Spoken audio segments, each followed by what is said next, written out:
I entirely beg you, people and government of the DPR Korea, for your forgiveness. Please, I have made the worst mistake of my life.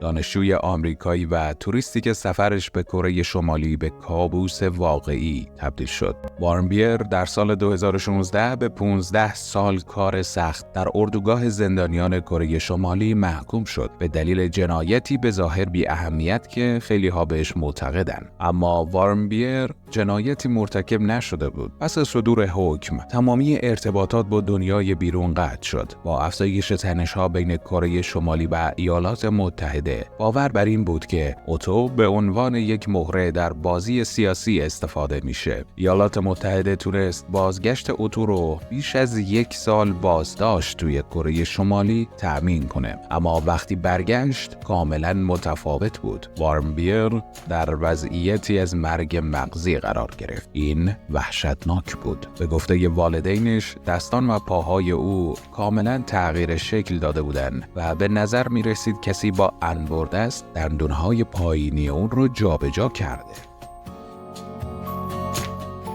متاسفانه اوتو کمتر از 1 هفته پس از بازگشت به خونه و خانواده‌اش درگذشت. کره شمالی از پذیرش مسئولیت خودداری کرد و مرگ اون رو به واکنش شدید به یک قرص خواب نسبت داد. اما ایالات متحده ادعا کرد که مرگ اون به دلیل ضرب و شتم و شکنجه شدید توسط دولت کره شمالی بوده. مواردی که ادعا میشه رو بررسی می‌کنیم. اما با توجه به تاریخچه نقض حقوق بشر کره شمالی جای تعجب نیست که با اون به این شکل بدرفتاری شده باشه. کسایی که از سیستم زندانهای کره شمالی جون سالم به در بردن ادعا کردند که نگهبانان زندانیان رو کتک زده، شکنجه کرده و حتی گرسنگی دادن و باعث شده برخی از زندانیها برای بقا به خوردن حشرات متوسل بشن. این ترسناکترین مکان دنیاست. کره شمالی همچنین به استفاده از کودکان برای کار و در موارد شدید به اعدام اونها شهرت داره. تحت کنترل کیم جونگ اون این کشور به عنوان یک دیکتاتوری تمامیت خواه با بدترین سابقه حقوق بشر در جهان شناخته میشه. امروز میفهمیم که واقعاً در طول اقامت اوتو در کره شمالی چه اتفاقی افتاد. چرا وارنبیر به عنوان مهره سیاسی استفاده شد و آیا کره شمالی واقعاً مقصر مرگ وارنبیره؟ پیش از اینکه این رو شروع کنیم حتماً برای داستان‌های واقعی بیشتر سابسکرایب و زنگوله رو بزنید. با ما ببین، با ما باش، در هر لحظه، در هر ماجرا. اوتو وارنبیر یک جوان 22 ساله ماجراجو، سخت‌کوش، ورزشکار با آینده‌ای روشن بود. در سال 2013 از دبیرستان ویومینگ فارغ التحصیل شد و در میان همکلاسی‌هاش دومین نمره بالای GPA رو داشت. اون بورسیه تحصیلی دانشگاه ویرجینیا رو کسب کرد، جایی که تجارت، اقتصاد و پایداری جهان رو مطالعه کرد. اوتو قصد داشت بانکدار بشه، اما می‌خواست پیش از مشغول شدن به کار یک بار دیگه به سفر بره. اون به کشور اسرائیل، کوبا، اکوادور و بخش‌هایی از اروپا سفر کرده بود. اوایل سال 2016 برای ترم آخرش به هنگ کنگ رفت تا اونجا تحصیل کنه. در راه به چین تصمیم گرفت با شرکت پیشگامان جوان گروه سفری که به ارائه سفرهای کم هزینه به مکانهایی که افراد معمولاً نمیرن به کره شمالی سفر کرد. در اون زمان ایالات متحده به شهروندان خودش اخطار داده بود که از سفر به کره شمالی خودداری کنند. همه چیز برای اوتو و همسفرانش سبک و سرگرم کننده آغاز شد. هیچ نشونه‌ای از خطر نبود.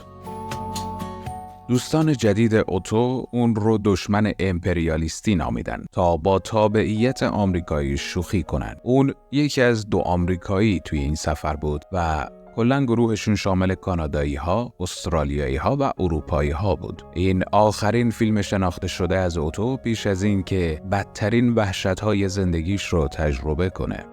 توی همون روز شب سال نو رو در یک بار جشن گرفتن و سپس به میدان اصلی پیونگیانگ پیوستن. توریست‌ها به هتل خودشون برگشتن. برخی به نوشیدن ادامه دادن. در کل شب سال نو موفقی بود. در 2 ژانویه 2016 گروه آماده بازگشت به خونه بود. اونا از طریق امنیت فرودگاه عبور کردند و اوتو و هم اتاقیش دنی آخرین نفراتی بودند که در صف بودند. همونطور که 2 نفر منتظر بودند تا اجازه سوار شدن به هواپیما رو بگیرن، ناگهان 2 سرباز اوتو رو به اتاق دیگه‌ای بردن. آیا اوتو واقعاً تله‌گذاری شده بود و چرا والدینش معتقدن دستگیری اون با برنامه تسلیحاتی کره شمالی مرتبطه؟ این زمان بسیار حساسی در روابط ایالات متحده و کره شمالی بود. برای همین کره شمالی ها زود متوجه شدند که از اون به عنوان یک مهره سیاسی استفاده کنند. روابط بین ایالات متحده و دولت کره شمالی هیچ وقت خوب نبوده و پرونده اوتو وضعیت رو بدتر کرد. تنها چند روز پس از بازداشت، کره شمالی آزمایش یک سلاح هسته‌ای را انجام داد و چند هفته بعد یک پرتاب موشکی داشت. این کار منجر به اعمال تحریم‌های بیشتری از سوی سازمان ملل علیه کره شمالی شد و دولت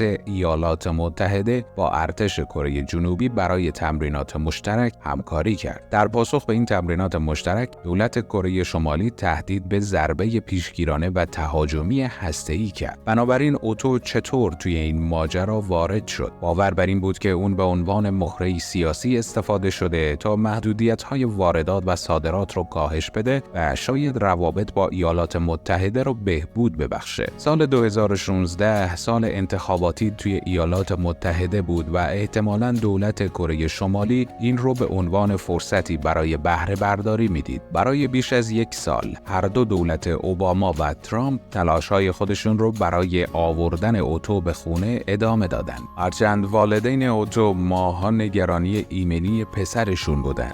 باور بر این بود که اوتو به شدت کتک خورده و شاید شکنجه شده باشه. پس از 6 روز دراز کشیدن کنار پسر بیجونشون، والدین اوتو، فرد و سیندی وارمبیر تصمیم قلب شکنانه‌ای گرفتن تا لوله تغذیه اوتو رو بردارن. اوتو وارمبیر به طور رسمی در 19 ژوئن 2017 درگذشت. والدین اوتو به دنبال شکایت از کره شمالی بودند و البته پیروز هم شدند. پس از اینکه این کشور از ادعاها دفاع نکرد، کره شمالی به مبلغ 501 میلیون دلار در خسارت محکوم شد. با این حال این پیروزی بیشتر نمادین بود تا هر چیز دیگه‌ای، چون کره شمالی از تحویل پول امتناع کرد. قاضی که پرونده را نظارت می‌کرد ادعا داشت که کره شمالی مسئول شکنجه، گروگانگیری، قتل فراغذایی اوتو وارمبیر و آسیب‌هایی بود که به والدینش وارد شده. در ژانویه 2022 میلادی خانواده وارمبیر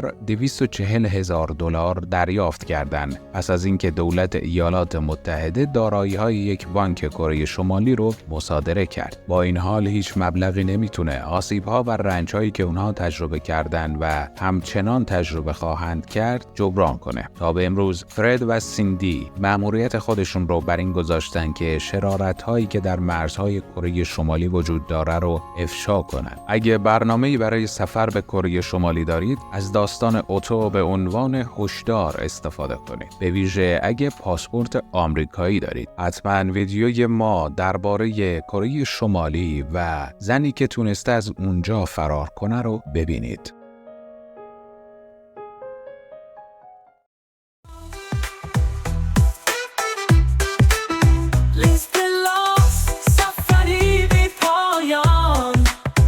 دنیای حقیقت به عمق داستان